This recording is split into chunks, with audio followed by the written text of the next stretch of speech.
রান্না করলে ভালো হতো। কেউ যদি মেয়েটাকে ধরতো তাহলে আমি রান্নাটা করতাম।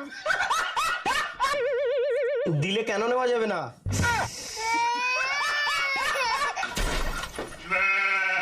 রান্না হয়ে গেছে, কেউ যদি মনে করে খিদে পেয়েছে তাহলে সে গিয়ে খেতে পারে।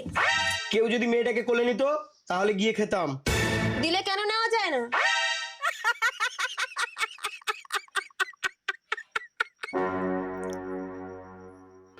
সারা খাট একাই শুয়ে আছে, কেউ কি আমার কথা ভাবে? কেউ যদি পাশে শুতে চায় তাহলে সে শুতে পারে।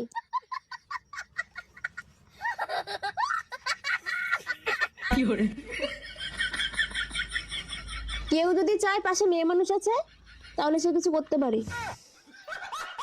কেউ যদি চায় মেয়েটাকে ঘুম পাড়িয়ে তাহলে সে আমার সাথে অন্য রুমে যেতে পারে।